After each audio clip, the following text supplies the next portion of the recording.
Vous êtes de plus en plus nombreux à nous suivre et à participer à l'évolution de la chaîne Afrique N24, et sincèrement nous tenions à vous en remercier. Nous lisons tous vos commentaires qui enrichissent le débat et vraiment nous vous demandons de nous soutenir, en vous abonnant et en aimant les vidéos pour une large diffusion, et pour continuer à avoir une ligne éditoriale indépendante, et vous proposer de nouvelles émissions toujours de plus en plus enrichissantes. Encouragez et protégeons la communauté Afrique N24, en vous abonnant et en cliquant sur le pouce bleu j'aime sur les vidéos que vous visualisez. Ne restons pas passifs, soyons actifs. Merci et à bientôt. Le bulletin d'information de ce jour.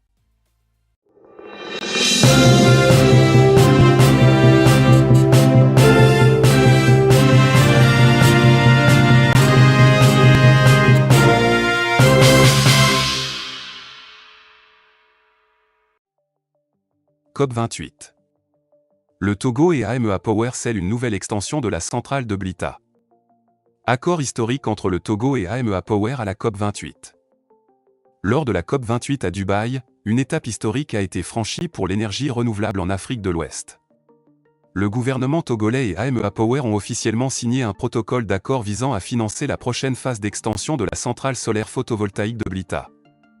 Cette signature, présidée par la ministre déléguée en charge de l'énergie, Mila Aziablé, et le PDG d'AMEA Power, Hussein Al-Noweh, en présence du président de la République, ouvre la voie à une expansion significative de cette infrastructure déjà considérée comme la plus grande de la région. Cette nouvelle phase permettra d'ajouter une capacité de production supplémentaire de 30 MW, accompagnée d'un stockage de batteries de 10 MWh, propulsant ainsi la capacité totale de la centrale de 70 à 100 MW. Cette initiative s'inscrit dans la vision du président Faure Esozima Gnassingbé de diversifier le mix énergétique du pays. Le Togo a récemment initié plusieurs projets, dont le projet CISO et la mise en place de mini-centrales solaires ainsi que de mini-réseaux, pour concrétiser cette vision.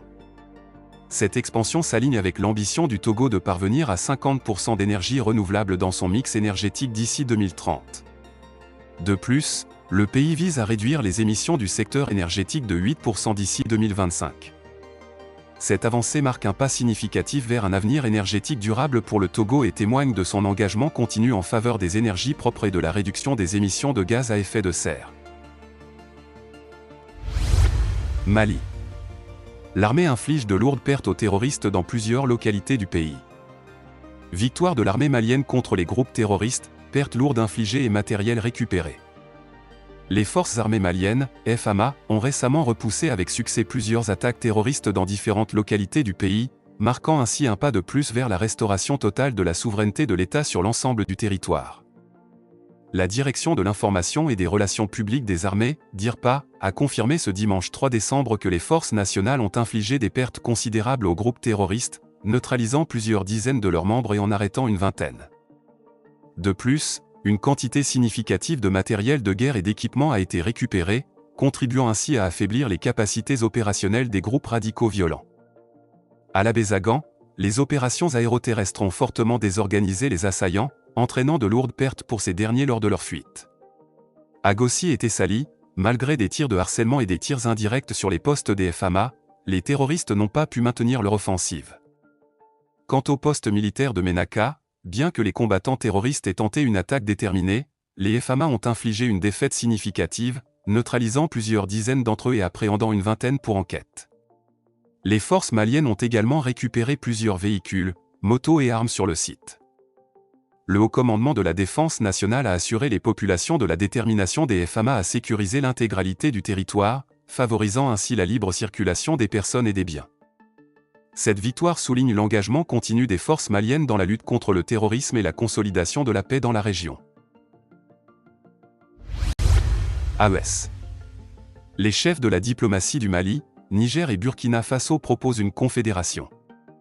Les chefs de la diplomatie du Mali, du Niger et du Burkina Faso ont récemment recommandé la création d'une confédération entre leurs pays, avec pour objectif ultime la formation d'une fédération. À l'issue d'une réunion de 2 jours à Bamako, un communiqué conjoint a été publié, exprimant leur ambition de renforcer l'alliance politique entre les 3 nations. Ce pas en avant vers une confédération vise à exploiter le potentiel de paix, de stabilité et de puissance diplomatique, anticipant également une croissance économique renforcée à travers cette alliance. Les ministres ont recommandé aux chefs d'État de l'Alliance des États du Sahel, AES, la création de cette confédération, s'appuyant sur les liens économiques déjà établis et la solidarité affichée entre les pays. Notamment, le Mali et le Burkina Faso, dirigés par des gouvernements militaires, ont montré leur solidarité envers les autorités militaires de Niamey après leur arrivée au pouvoir en juillet dernier. Cette alliance des États du Sahel a été conçue pour assurer une assistance mutuelle en cas de menace sur la souveraineté et l'intégrité territoriale des trois États, tout en renforçant leurs liens économiques.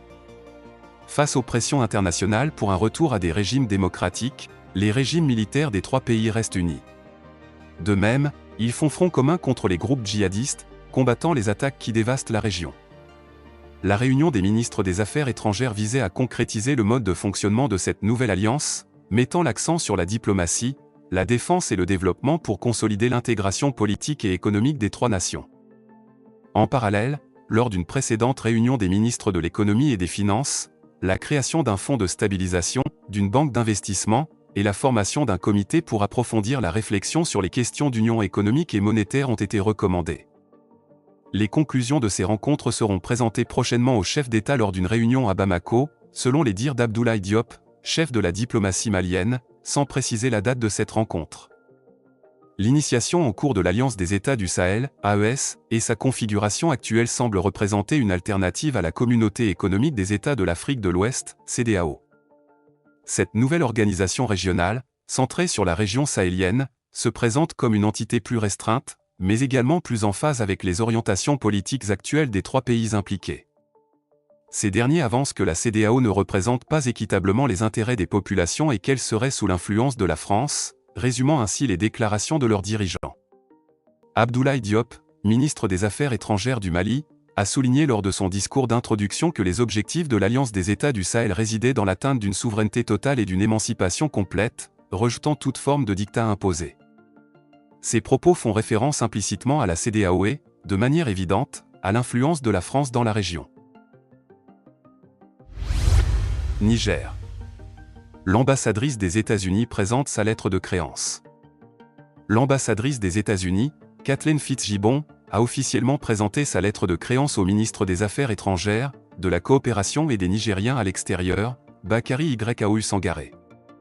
La remise de cette lettre, marquant l'installation de Fitzgibbon en tant qu'ambassadrice extraordinaire et plénipotentiaire des États-Unis d'Amérique au Niger, est perçue comme un signal du retour progressif du pays sur la scène internationale. Après avoir reçu la copie de la lettre de créance de l'ambassadrice, le ministre Sangaré s'est exprimé avec satisfaction, considérant ce geste comme une preuve que les partenaires étrangers commencent à réintégrer la sphère diplomatique nigérienne. Il a souligné l'importance de restaurer la confiance des partenaires internationaux envers le gouvernement nigérien, tout en soulignant que la résolution des problèmes internes du Niger nécessite un soutien sans impositions extérieures.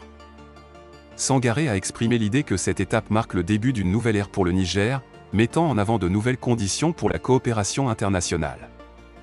Il a spécifié que les négociations devraient désormais être le socle des accords, soulignant le rejet de l'ancienne pratique où des décisions étaient prises sans réelle consultation du Niger. En abordant la question de l'Alliance des États du Sahel, AES, le ministre a évoqué sa nécessité pour la survie du pays. Il a mentionné les discussions avec l'ambassadrice concernant le rôle crucial de cette alliance, affirmant que les événements récents avec la France et la CEDEAO ont mis en lumière l'importance de cette démarche pour le Niger, lui offrant une nouvelle perspective après plus de 6 décennies d'indépendance. Likez la vidéo si ce n'est pas déjà fait. Laissez aussi votre point de vue en commentaire. Abonnez-vous et cliquez aussi sur la petite cloche de notification pour ne rien rater de nos prochaines vidéos. N'oubliez pas de partager aussi la vidéo et de la liker.